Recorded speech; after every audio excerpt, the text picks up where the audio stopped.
Shalom, selamat pagi Bapak Ibu, Oma Opa, saudara-saudari yang terkasih di dalam Tuhan Yesus Kristus. Sungguh suatu sukacita yang luar biasa kalau pada pagi hari ini kita semua bisa bangun dengan keadaan segar, dengan keadaan sehat, dan kembali kita bisa berkumpul dan bersekutu untuk melakukan ibadah doa pagi keluarga GKI Delima. Sebelum kita memulai ibadah pada pagi hari ini, mari kita satukan hati, kita ambil waktu sejenak untuk bersaat teduh.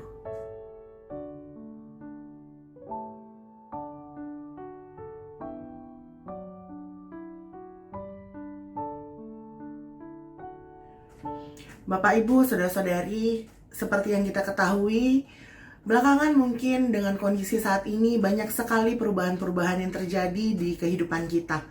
Baik yang mempengaruhi kesehatan mungkin ataupun pekerjaan dan mungkin kehidupan kita. Tapi kita harus percaya, kita harus bersyukur bahwa Tuhan masih senantiasa memberikan hari baru.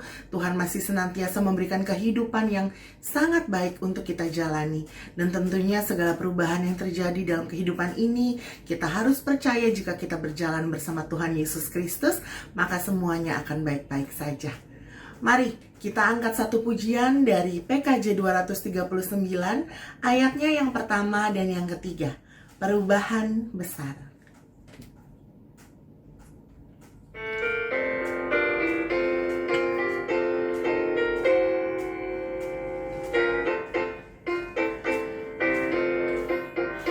Perubahan besar di kehidupanku sejak Yesus di hatiku.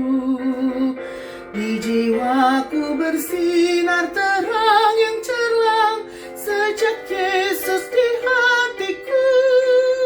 Sejak Yesus di hatiku. Sejak Yesus di hatiku. Jiwaku bergemar bagai ombak besar sejak Yesus di hatiku. Aku rindu pergi ke tempat Tuhanku sejak Yesus di hatiku. Aku riang gembira berjalan terus sejak Yesus di hatiku. Sejak Yesus di hatiku. Sejak Yesus di hatiku.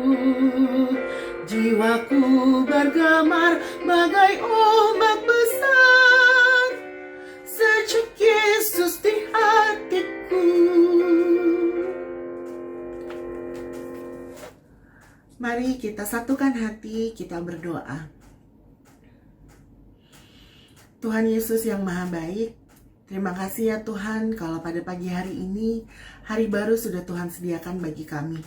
Istirahat yang baik tadi malam sudah Tuhan berikan, tidur yang nyenyak Tuhan, sehingga pada pagi hari ini kami bangun dengan keadaan sangat sehat, sangat segar dan sangat bersukacita. Tuhan Yesus, sebelum kami memulai aktivitas kami pada hari ini Tuhan, kami mau menyerahkan segala sesuatunya di dalam tangan Tuhan. Kami mau Tuhan yang ambil bagian, kami mau Tuhan yang berperkara di dalam setiap kehidupan kami. Tuhan Yesus, pada pagi hari ini Tuhan, anak-anak-Mu berkumpul, anak-anak-Mu bersekutu Tuhan. Kami rindu untuk menerima kebenaran firman-Mu. Kami rindu Tuhan untuk memuji dan memuliakan nama-Mu. Tuhan Yesus berkati kami Tuhan, agar kiranya kami tidak hanya mampu memahami, tapi kami juga mampu menjalankan segala perintah Tuhan yang akan kami terima pada hari ini melalui setiap perbuatan tangan kami. Tuhan Yesus berkati hamba-Mu di dalam setiap kekurangannya Tuhan, agar kiranya melalui pelayanannya hanya kebenaran firman-Mu Tuhan yang akan dinyatakan. Tuhan Yesus, ibadah ini dari awal, pertengahan hingga pada akhirnya kami mau serahkan semuanya di dalam satu nama Tuhan kami Yesus Kristus, Juru Selamat kami yang hidup. Amin. Bapak Ibu Saudara yang kasih dalam Tuhan Yesus Kristus, kembali kita akan bersama-sama membaca dan merenungkan firman Tuhan. Saya dari sini, Bapak Ibu dan Saudara dari tempat masing-masing, bahkan mungkin bersama dengan keluarga tercinta. Dan bacaan Alkitab saat ini dari Efesus pasal 4 ayat yang ke-17 sampai dengan ayat yang ke-32. Efesus pasal 4 ayat yang ke-17 sampai dengan ayat yang ke-32. Saya bacakan buat kita semua. Sebab itu kukatakan dan kutegaskan ini kepadamu di dalam Tuhan. Jangan hidup lagi sama seperti orang-orang yang tidak mengenal Allah dengan pikirannya yang sia-sia dan pengertiannya yang gelap, jauh dari hidup persekutuan dengan Allah. Karena kebodohan yang ada di dalam mereka dan karena kedegilan hati mereka. Perasaan mereka telah tumpul sehingga mereka menyerahkan diri kepada hawa nafsu dan mengerjakan dengan serakah segala macam kecemaran. Tetapi kamu, bukan demikian. Kamu telah belajar mengenal Kristus, karena kamu telah mendengar tentang Dia dan menerima pengajaran di dalam Dia menurut kebenaran yang nyata dalam Yesus. Yaitu bahwa kamu berhubung dengan kehidupan kamu yang dahulu harus menanggalkan manusia lama, ya, yang menemui kebinasaannya oleh nafsunya yang menyesatkan, supaya kamu dibaharui di dalam roh dan pikiranmu, dan mengenakan manusia baru yang telah diciptakan menurut kehendak Allah di dalam kebenaran dan kekudusan yang sesungguhnya. Karena itu buanglah dusta dan berkatalah benar seorang kepada yang lain, karena kita adalah sesama anggota. Apabila kamu menjadi marah, janganlah kamu berbuat dosa. Janganlah matahari terbenam sebelum padam amarahmu. Dan janganlah beri kesempatan kepada iblis. Orang yang mencuri, janganlah ia mencuri lagi. Tetapi baiklah ia bekerja keras dan melakukan pekerjaan yang baik dengan tangannya sendiri, supaya ia dapat membagikan sesuatu kepada orang yang berkekurangan. Janganlah ada perkataan kotor keluar dari mulutmu, tetapi pakailah perkataan yang baik untuk membangun, di mana perlu, supaya mereka mendengarnya beroleh kasih karunia. Dan janganlah kamu mendukakan Roh Kudus Allah, yang telah memeteraikan kamu menjelang hari penyelamatan. Segala kepahitan, kegeraman, kemarahan, pertikaian, dan fitnah hendaklah dibuang dari antara kamu. Demikian pula segala kejahatan. Tetapi hendaklah kamu ramah seorang terhadap yang lain, penuh kasih mesra dan saling mengampuni, sebagaimana Allah di dalam Kristus telah mengampuni kamu. Demikian bagian Alkitab yang kita baca saat ini, dan yang dikatakan berbahagia adalah mereka yang senantiasa memelihara di dalam kehidupan sehari-hari. Bapak Ibu Saudara yang kasih dalam Tuhan Yesus Kristus, tema renungan kita saat ini adalah kemarahan yang membangun. Dikisahkan ada seekor ular masuk ke dalam gudang seorang tukang kayu yang di dalamnya terdapat banyak perkakas atau alat kerja dari tukang kayu. Nah, ular tersebut kemudian melintasi mata gergaji, dan kita tahu bahwa begitu tajamnya mata gergaji sehingga mata gergaji tersebut melukai tubuh dari ular tersebut. Nah, ular tersebut lalu marah, kemudian berusaha untuk melilit mata gergaji tersebut atau si gergaji tersebut, dan bisa dibayangkan maka ular tersebut semakin terluka. Bahkan ketika ular tersebut merasa kesakitan, ia mematuk-matuk gergaji tersebut dan mengenai mata gergaji dan mengakibatkan mulut dari ular tersebut menjadi terluka, dan dia semakin marah karena merasa bahwa si gergaji ini melukai, melawan dirinya, lalu membelit demikian kuatnya, dan akibatnya yang terjadi adalah ular tersebut menjadi terluka sangat hebat, sangat besar, dan akhirnya matilah si ular tersebut. Nah, Bapak Ibu dan Saudara yang kasih dalam Tuhan Yesus Kristus, ular tersebut marah dan meluapkan kemarahannya, dan akibatnya yang terjadi justru untuk dirinya sendiri, berakibat pada dirinya sendiri. Dia menjadi lebih terluka, cukup parah, dan akhirnya mati. Kemarahan adalah bentuk luapan emosi manusia yang memang normal dialami oleh setiap orang. Tapi Bapak Ibu dan Saudara yang kasih dalam Tuhan Yesus Kristus, jika kemarahan ini tidak terkendali, maka akan menimbulkan masalah, baik bagi pribadi maupun bagi sosial. Bagi pribadi, mungkin bisa menimbulkan masalah kesehatan. Karena kita bisa menjadi stres, lalu kemudian tubuh kita menjadi tidak bersemangat, tidak punya energi, dan maunya marah, ya. Lalu tubuh mengeluarkan zat-zat yang menjadikan tubuh semakin tidak sehat, dan secara sosial juga bisa mengganggu hubungan baik dengan sesama. Bapak Ibu dan Saudara yang kasih dalam Tuhan Yesus Kristus, kemarahan memang seperti badai yang menyerang emosi kita dan mendorong untuk meluapkannya dalam luapan amarah yang seringkali tidak terbendung. Dan betapa sering reaksi kemarahan yang spontan tanpa terkendali seperti itu justru sering merugikan kita sendiri. Banyaknya perkataan yang kita ucapkan dan tindakan yang kita lakukan di saat marah menguasai kita, sebanyak itu pula kita sebenarnya melukai diri sendiri. Mengapa? Karena perkataan dan perbuatan saat marah adalah perkataan dan perbuatan yang akan kita sesali di kemudian hari. Meski mungkin waktu itu kita merasa puas ketika kita melampiaskan kemarahan kita, atau kita merasa senang ketika semua terlampiaskan. Tapi kita tidak sadar, bahkan kemudian ketika kita menyadarinya, maka kita akan menyesal ketika tahu akibat yang terjadi saat kemarahan itu mengakibatkan hubungan yang tidak baik dengan sesama. Bapak Ibu Saudara yang kasih dalam Tuhan Yesus Kristus, bacaan Alkitab kita saat ini mengisahkan tentang bagaimana Paulus yang sedang dalam penjara mengingatkan kepada jemaat yang telah dipanggil berpadanan dengan panggilan Tuhan, yang telah mengenal Allah dan menjadi manusia baru di dalam Kristus. Untuk apa? Untuk terus mengenakan manusia baru itu di dalam kebenaran dan dalam kekudusan. Hidup menjadi manusia baru, salah satunya adalah mampu mengendalikan amarah. Dan tadi kita bisa baca di ayat yang ke-26. Bahkan di ayat yang ke-29 dikatakan, "Jangan ada padamu perkataan kotor keluar dari mulutmu, tetapi pakailah perkataan yang baik untuk membangun di mana perlu." Supaya apa? Supaya mereka yang mendengarnya beroleh kasih karunia.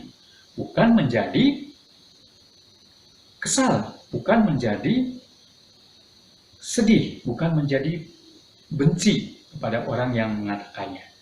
Bapak Ibu dan Saudara yang kasih dalam Tuhan Yesus Kristus, bukan tidak boleh marah. Karena ada hal-hal yang memang kita harus marah untuk sesuatu yang tidak sesuai dengan keadilan dan kebenaran. Kita patut marah untuk hal-hal yang salah, merugikan dan menyakitkan orang lain. Jadi kita tidak boleh berdiam diri dalam kondisi dan situasi yang kita temui seperti itu. Kita pantas, kita patut marah. Namun di ayat 32, Paulus mengajak kepada jemaat dan juga kepada kita pembaca untuk hidup ramah, penuh kasih mesra, dan saling mengampuni seorang terhadap yang lain, sebagaimana Allah di dalam Kristus telah mengampuni jemaat. Jadi marah kepada seseorang bukan berarti harus membenci orang tersebut. Bahkan kemudian kemarahan yang tidak terkendali sampai berkeinginan melenyapkan orang tersebut. Tentu saja ini juga perlu hati-hati buat orang yang mungkin berkarakter, bertemperamen keras, yang suka marah, suka meletup-letup. Karena ketika itu diutarakan, ketika itu diungkapkan dan dilampiaskan, maka belum tentu orang yang dimana kita berhadapan dengannya menjadi suka mendengarnya atau mau menerimanya.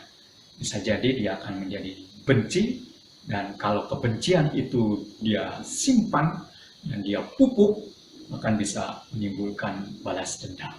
Nah, Bapak Ibu dan Saudara yang kasih dalam Tuhan Yesus Kristus, di masa pandemi seperti sekarang ini menimbulkan banyak sekali hal yang tidak bisa kita lakukan, yang tidak bisa kita dapatkan dengan mudah.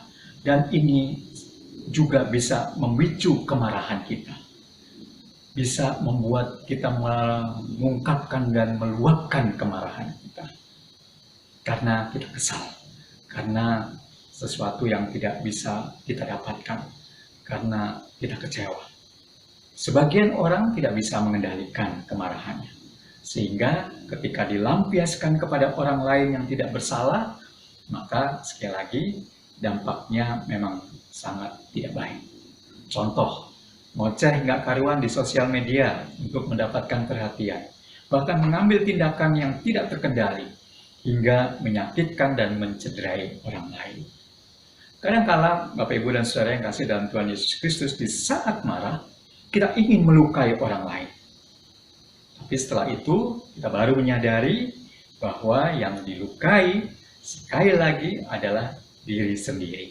Seperti contoh cerita ilustrasi yang baru saja saya sampaikan tadi.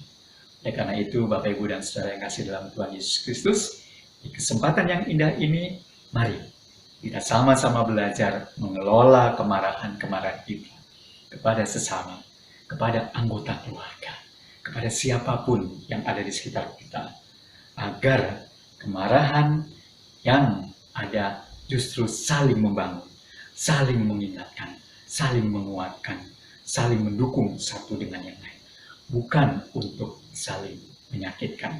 Saya yakin dan percaya, kita adalah manusia-manusia baru di dalam Kristus, yang memiliki kasih karunia, yang sudah mendapatkan anugerah kasih karunia dan kemurahan daripada Tuhan. Maka itu juga bisa kita bagikan kepada orang lain.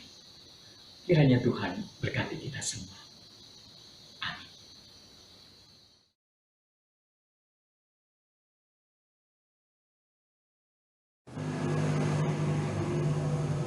Mari satukan pikiran hati kita untuk menaikkan doa syafaat. Mari kita berdoa. Bapa kami yang di surga, terima kasih untuk segala berkat dan anugerah yang masih bisa kami rasakan hingga sampai saat ini. Kami percaya kami mampu bertahan dan bernafas, bahkan menikmati segala berkat Tuhan hingga saat ini, hanya karena anugerah Tuhan semata. Bapa, kami sadar kami masih hidup dalam tubuh daging, masih banyak hal yang mungkin tidak berkenan kepadamu. Sebelum kami mulai menaikkan setiap doa-doa, kami mohon ampunilah kami atas setiap kesalahan kami, baik dalam perkataan kami, dalam tingkah laku kami, bahkan dalam setiap pikiran kami. Ampunilah kami dan layakkanlah kami untuk menaikkan doa-doa kami. Ya Bapa, pertama-tama saat ini kami rindu berdoa untuk setiap murid dan guru yang saat ini sedang dalam proses belajar mengajar dari rumah. Bapa, kiranya Engkau berkenan agar fasilitas dan sarana internet ataupun kuota dan gadget yang dipakai oleh setiap murid dan guru dapat mendukung proses belajar mengajar mereka di tengah pandemik ini. Dan juga bagi setiap murid-murid dan guru yang sudah melangsungkan ulangan tes harian. Bapak, kami juga mendengar bahwa ada banyak dokter dan tenaga medis yang meninggal karena menangani COVID-19. Kami berdoa agar usaha yang telah dilakukan mereka tidak sia-sia. Ya Bapak, kiranya Engkau mengirimkan penghiburan dan menguatkan setiap anggota keluarga yang ditinggalkan, dan juga berikan masyarakat kami hikmat akan pengorbanan para tenaga medis, dan ingatkan kami untuk selalu untuk menghargainya serta tetap hidup bijak. Bapa, kami juga mau berdoa untuk usaha para ahli kesehatan dalam menemukan vaksin antivirus. Kiranya pertolongan Tuhan nyata dan vaksin antivirus yang sedang diperjuangkan agar cepat diperoleh dan diproduksi. Juga agar dapat didistribusikan untuk seluruh warga Indonesia agar sehat dan terhindar dari wabah. Kami juga tidak lupa berdoa bagi program-program pemerintah dalam upaya mengatasi dan menanggulangi masalah kebutuhan pokok masyarakat. Kiranya Tuhan memberikan hikmat bagi pemerintah dalam perencanaan dan penyusunan program-program tersebut. Kami juga ingin berdoa bagi setiap pergumulan pribadi maupun pergumulan keluarga yang muncul terkait wabah pandemi virus corona ini.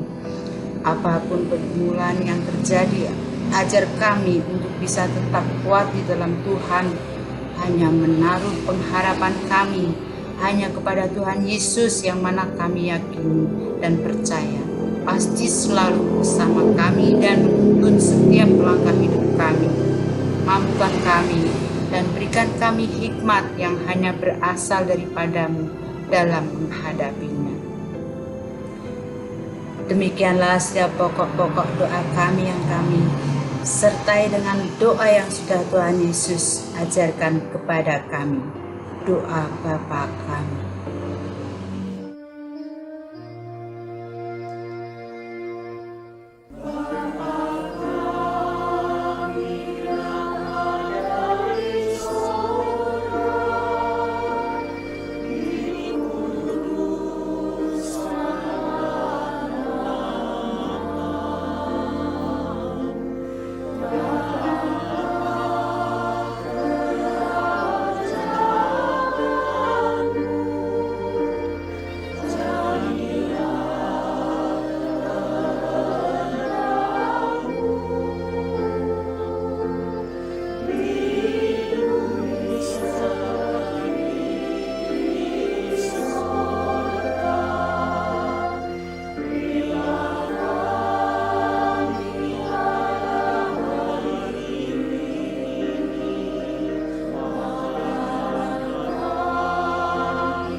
Bapak, Ibu, Saudara-saudari, sungguh indah firman Tuhan yang sudah kita terima pada pagi hari ini. Kiranya setiap kebenaran firman Tuhan yang sudah kita terima, kiranya menjadi kekuatan dan juga penopang untuk kita terus menjalani hari-hari yang sudah Tuhan sediakan bagi kita. Dan pada hari ini pun untuk memulai hari kita, kiranya kita terus bersukacita dan melalui perbuatan tangan kita, melalui perkataan dan pikiran kita pun hanya kemuliaan nama Tuhan yang akan disampaikan. Mari untuk menutup ibadah kita pada pagi hari ini, kita angkat satu pujian dari PKJ 200, Ku Diubahnya. Kita nyanyikan 2 kali.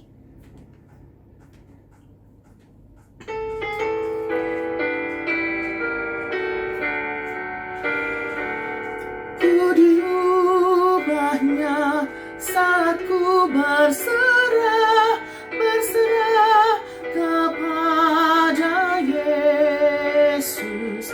Ku diubahnya hingga jadi baru dan menjadi miliknya.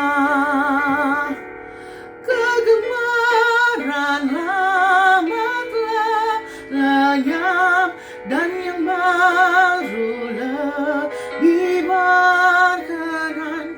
Ku diubahnya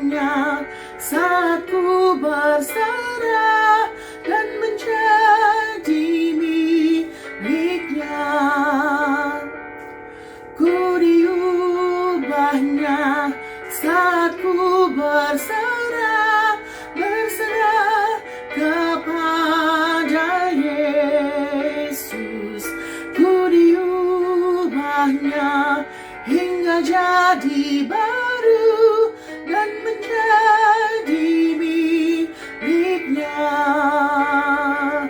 Kegemaran lama telah lenyap dan yang baru lebih berkenan. Ku diubahnya saat ku berserah dan menjadi miliknya. Bapak Ibu Saudara yang kasih dalam Tuhan Yesus Kristus, kita baru saja mengikuti doa keluarga saat ini. Saya yakin dan percaya Bapak Ibu dan Saudara boleh dikuatkan mendapat berkat dari persekutuan kita pada saat ini. Tetap semangat, tetap jaga kesehatan, tetap yakin dan percaya bahwa Tuhan senantiasa memelihara dan memberkati serta melindungi kita dimanapun kita berada. Ya, sukacita, damai sejahtera, dan biarlah itu boleh mengalahkan rasa khawatir kita, rasa takut kita, bahkan ketika kemarahan muncul di dalam diri kita. Dan kita bisa mengelolanya dengan baik dan bijak, karena kita yakin dan percaya pada Allah yang penuh dengan kuasa. Selamat berkarya, tetap semangat.